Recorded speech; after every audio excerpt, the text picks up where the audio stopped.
Assalamualaikum warahmatullahi wabarakatuh.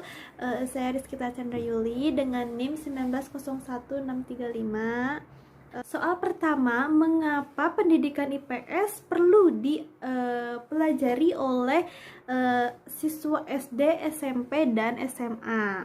Karena IPS sendiri itu mempelajari sosial kemasyarakatannya. Sesuai dengan kita manusia sebagai makhluk sosial yang saling berhubungan dan satu sama lain, dan tentunya IPS ini juga berperan sebagai pendorong untuk saling pengertian dan persaudaraan antar umat manusia.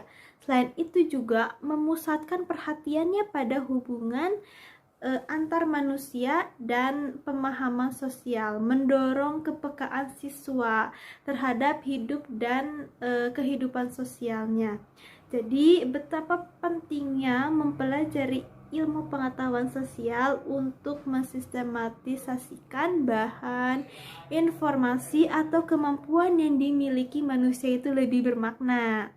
Nah, jadi lebih peka dan tanggap terhadap masalah sosial yang terjadi di masyarakat. Juga bertanggung jawab dan mempertinggi rasa toleransi dan persaudaraannya antar individu maupun antar kelompok dengan lingkungan sosialnya. Begitu teman-teman, pentingnya ilmu pengetahuan sosial dibelajarkan oleh siswa SD, SMP, atau SMA, intinya untuk menanamkan karakter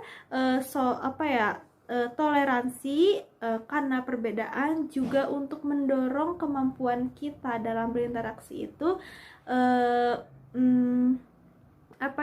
menjadi manusia yang lebih bermakna, kayak gitu teman-teman. Terima kasih. Berikan penjelasan mengenai landasan pendidikan ilmu pengetahuan sosial, landasan filosofis.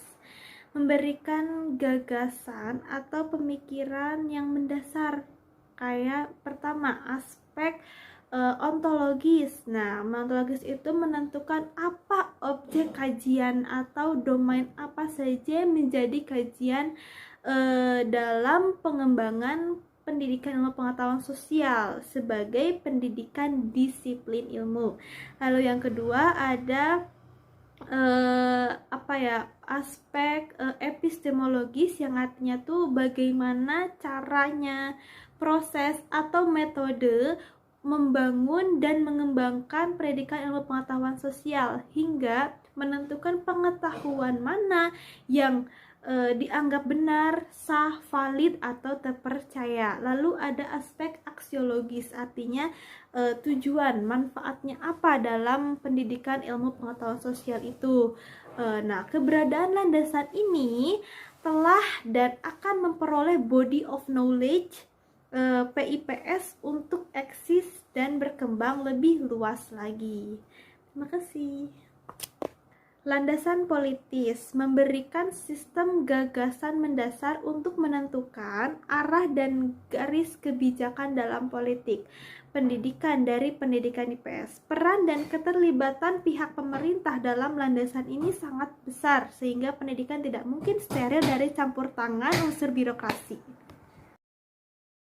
Tatanan masyarakat. Pendidikan ilmu pengetahuan sosial. Dalam tatanan masyarakat adanya keteraturan, pengaturan dari suatu lingkungan sosial atas dasar pemenuhan kebutuhan individu untuk membentuk lingkungan sosialnya, di mana individu itu tersebut saling berinteraksi atas dasar status dan perannya yang diatur oleh seperangkat nilai dan norma supaya tatanan sosial masyarakat bisa terpelihara. Oke. Sekian pemaparan jawaban pertanyaan nomor 1 dari saya, Rizkita Chandra Yuli. Kurang lebihnya mohon maaf ya. Assalamualaikum warahmatullahi wabarakatuh.